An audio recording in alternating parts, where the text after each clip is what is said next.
नमस्कार मेरे बहुत बहुत प्यारे मित्रों।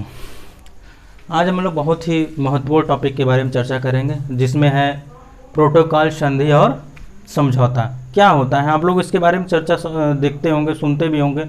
ये न्यूज़पेपर में भी रहता है, समाचारों में भी रहता है, आप टीवी चैनलों में भी ये देखते हैं कि इस देश के साथ ये समझौता हुआ, ठीक, ये समझौता हुआ, ये संधि हुई, ये प्रोटोकॉल में जो है सभी लोग क्या किए, भाग लिए। क्या होता है, इसका इम्पैक्ट क्या पड़ता है यदि आप प्रोटोकॉल को छोड़ देते हैं, उसमें जो शर्तें रहती हैं, या फिर जो संधि में शर्तें रहती हैं, अगर आप उससे बाहर आते हैं तो क्या आपके इकोनॉमी, आपके देश पर क्या इम्पैक्ट पड़ता है, क्या प्रभाव पड़ता है। समझौता से अगर आप बाहर आते हैं तो आपके ऊपर क्या प्रभाव पड़ता है, आपके देश के ऊपर क्या प्रभाव पड़ता है, ठीक, आपके देश की अर्थव्यवस्था के ऊपर क्या प्रभाव पड़ता है। इसके बारे में हम लोग आज चर्चा करते हैं, क्योंकि ये कहीं चर्चा होता नहीं है। इसलिए मुझे लगता है कि जितने भी तैयारी करने वाले स्टूडेंट हैं, अभ्यर्थी हैं, उनको यहाँ पे थोड़ी बहुत समस्या हो जाती है कि आखिर ये होता क्या है।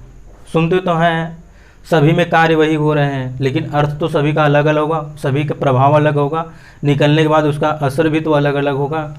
जैसे अगर संधि से अगर आप हटते हैं तो संधि में क्या होता है, ये थोड़ा कठोर होता है, ठीक, प्रतिबंध लगाया जा सकता है। चलिए हम लोग इसके बारे में डिटेल्स जानते हैं।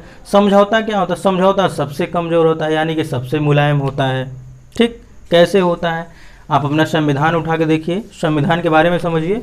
संविधान में संशोधन की जो प्रक्रिया है, उसी के आधार पर हम लोग समझते हैं कि संविधान कठोर है कि या मृदुल है, यानी मुलायम है। हमारा संविधान कैसा है, कठोर भी है और मृदु भी है, यानी मुलायम भी है, ठीक। क्यों है, क्योंकि इसमें कई सारे ऐसे प्रोविज़न हैं कि जो इसे कठोर बनाते हैं, और कई सारे ऐसे प्रावधान हैं जो इसको नर्म बनाते हैं या फिर मृदु बनाते हैं, तरल बनाते हैं कहा जाए, ठीक। आइए हम लोग समझते हैं प्रोटोकॉल क्या है, प्रोटोकॉल, संधि और समझौता के बारे में। प्रोटोकॉल, आप यदि आप इन्वायरमेंट पढ़े होंगे, इन्वायरमेंट अगर आप पढ़ रहे होंगे तो उसमें ये शब्दों का इस्तेमाल होता है, प्रायः इन शब्दों का होता है। समझौता तो आपका इकोनॉमिक्स में भी हो जाता है, जैसे आईआर में होता है कि इस देश के साथ ये समझौता हुआ है और संधि ये हुई है। लेकिन प्रोटोकॉल मैक्सिमम जो होते हैं वो इन्वायरमेंट से संबंधित होते हैं।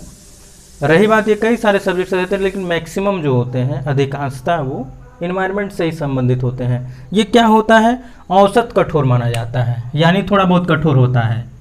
हाँ, इसका मतलब क्या हुआ, ये थोड़ा बहुत कठोर होता है। अब चलिए अब हम लोग संधि के बारे में समझते हैं। ये क्या है, क्या ये औसत कठोर होता है? नहीं, ये सबसे कठोर होता है। इन तीनों में सबसे कठोर कौन होता है, संधि होती है। तो समझौता क्या कठोर होता है? नहीं, ये बिल्कुल कहा जाए तो इसको कमज़ोर माना जाएगा। ये एकदम मुलायम होता है, एकदम सॉफ्ट होता है, एकदम तरल होता है, यानी कहा जाए लिक्विड होता है, ठीक। क्या होता है, ये लिक्विड होता है। और ये क्या है, पत्थर है, यानी क्या है, आप इससे स्टोन, इससे आप मारेंगे तो चोट लग सकता है, यानी ये क्या है, ये पत्थर है, कठोर है। और ये क्या है, कमज़ोर है, यानी मृदु है, बहुत ही तरल है, आप इसको छोड़ भी सकते हैं, कोई दिक्कत नहीं है, बस हल्की सी विरोध आपको देखना पड़ेगा, ठीक। अब इसमें ये हम लोग समझें कि क्या कौन कौन से क्या प्रोटोकॉल को तोड़ा जा सकता है, इसका उल्लंघन किया जा सकता है, ठीक।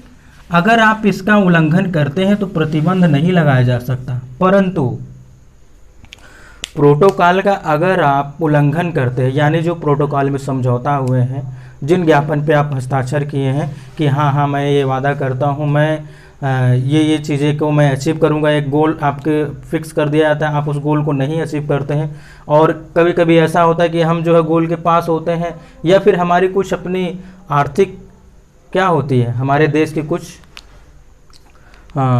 जो होती हैं, जैसे कि आपकी इकोनॉमिक्स से संबंधित लाभ जो होते हैं, आपके हित जो होते हैं, वो सधते नहीं है, तो बहुत से देश क्या करते हैं, इससे बॉयकॉट करना चाहते हैं, इससे बाहर निकलना चाहते हैं। तो इस स्थिति में क्या होगा, अगर आप कोई प्रोटोकॉल का उल्लंघन किए तो क्या होगा, आपके ऊपर प्रतिबंध नहीं लगेगा, परंतु आलोचना का सामना करना पड़ेगा। आलोचना होता क्या है, आलोचना देखिए, आपके जैसे आपने प्रोटोकॉल से बाहर हुए तो वैश्विक स्तर पे क्या होगा, सारे देश क्या कहेंगे, यही आलोचना करेंगे कि हाँ ये आया था, ये फला कंट्री आई थी, ये आई थी और उसने ये चीज़ों पे हस्ताक्षर किया और इससे क्या किए, वो बाइकआउट हो गए, ठीक। कई सारे मंचों में इस बात की चर्चा होगी, तो ये क्या होगा, केवल आपकी आलोचना होगी, ठीक। और वैश्विक स्तर पर भर्त्सना भी होगी। भर्त्सना का मतलब ये होता है कि बहुत अधिक कड़ी निंदा होगी, हर जगह बस केवल निंदा ही निंदा होगी, आपका विरोध ही होगा। ठीक, हर कोई विरोध आपका करेगा वैश्विक स्तर पर। ठीक, यही संधि में क्या होगा कि अगर आप इसका उल्लंघन किए तो आपके ऊपर प्रतिबंध भी लगाया जा सकता है। क्या लगाया जा सकता है? प्रतिबंध भी लगाया जा सकता है। ये सबसे कठोर है। ये प्रतिबंध कैसा लगाया जा सकता है? प्रतिबंध कैसा लगाया जा सकता है? आपके मन में ये प्रश्न आना चाहिए। हो सकता है कई मित्रों के मन में ये प्रश्न आया भी। प्रतिबंध ये ऐसा लगेगा जैसे आप किसी फंड से संबंधित हो, कि आप क्लाइमेट चेंज के लिए कोई फंड बना हो जिसमें सारे विकसित राष्ट्र क्या कर रहे हैं, धन दे रहे हैं, और आप क्या है विकासशील देश है, या फिर आपके यहाँ कोई क्लाइमेट चेंज का कोई प्रॉब्लम आ गया तो आपको क्या किया जाता है, उसमें से फंड दिए जाते हैं, उसमें से कुछ धन दिए जाते हैं, कुछ मुद्राएं दी जाती हैं। तो आपको क्या किया जाएगा, ऐसे समझौते या फिर ऐसे फंड से आपको क्या किया जा सकता है, बाहर निकाला जा सकता है।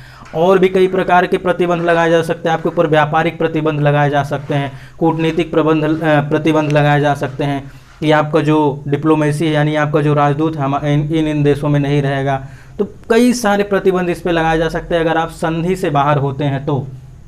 और क्या होगा, वैश्विक स्तर पर तो आपको आलोचना का शिकार होना पड़ेगा, बहुत आलोचनाओं का सामना करना पड़ेगा। किसमें? संधि में। यदि आप संधि से बाहर हुए हैं तब। संधि को हम लोग फिर से समझते हैं, सबसे कठोर, इसके उल्लंघन करने पर प्रतिबंध लगाई जा सकती है। ठीक, वैश्विक स्तर पर बहुत सारे विरोध का सामना करना पड़ेगा, आलोचनाओं का सामना करना पड़ेगा। और सबसे बड़ी बात है कि पूरे विश्व में, पूरे वैश्विक स्तर पर आपकी नकारात्मक छवि बन जाएगी, कि आप एक अच्छे राष्ट्र के रूप में नहीं गिने जाएंगे। आपकी गणना जो होगी एक नकारात्मक राष्ट्र के यानी निगेटिव कंट्री के बारे में, आपके बारे में चर्चा होगी कि मतलब कि ये क्या है, एक आपकी नकारात्मक छवि बन जाएगी। नकारात्मक छवि होती क्या है?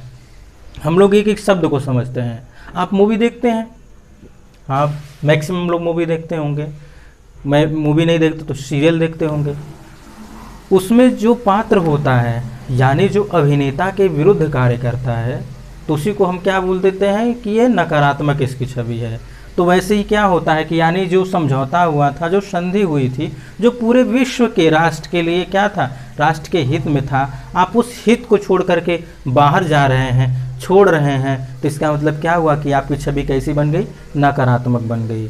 ठीक, और हर जगह, हर मंच पर, वैश्विक मंच हो चाहे राष्ट्रीय मंच हो, हर जगह आपकी क्या होगी, भर्त्सना होगी, आलोचना होगी, विरोध होगा, जिससे क्या हो सकते हैं आपको कई सारी परेशानियों का सामना करना पड़े, इकोनॉमिकली, कल्चरल, कई सारे हो सकते हैं। ठीक, अब आते हैं हम लोग समझौता पे। समझौता क्या है? समझौता प्रायः इसको कमज़ोर समझा जाता है, सबसे कमज़ोर यही होता है। ठीक, अगर आप इसको आप क्या कर सकते हैं, कभी कभी लोग तोड़ भी देते हैं। जैसे कई सारे कंट्री ऐसे हैं कि जो कई सारे समझौता हुए हैं उससे बाहर निकल जाते हैं। क्या होते हैं वो? बाहर निकल जाते हैं। इससे क्या कोई घाटा होता है? ऐसा कुछ घाटा नहीं होता, क्योंकि ये कठोर नहीं माना जाता है, ये कठोर होता भी नहीं है। और अगर आप इसका उल्लंघन करते हैं, इसका आप अगर उल्लंघन करते हैं तो कठोर आलोचना नहीं होती, बस केवल हो जाती है आलोचना।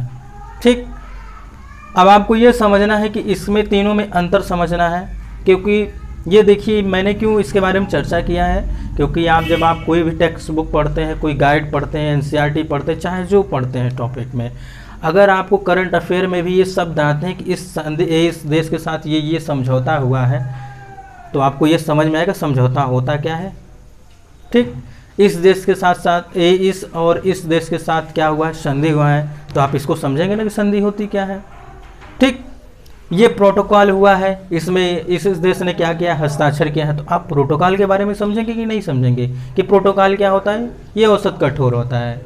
यदि आप इससे बाइकआउट करते हैं, इसका उल्लंघन करते हैं, तो आपके ऊपर प्रतिबंध तो नहीं लगाए जाएंगे, लेकिन आपकी क्या होगी, विरोध होगा, आपका आलोचना होगा। ठीक, तो मित्रों आज के लिए बस इतना ही, और मिलते हैं हम लोग नेक्स्ट वीडियो में।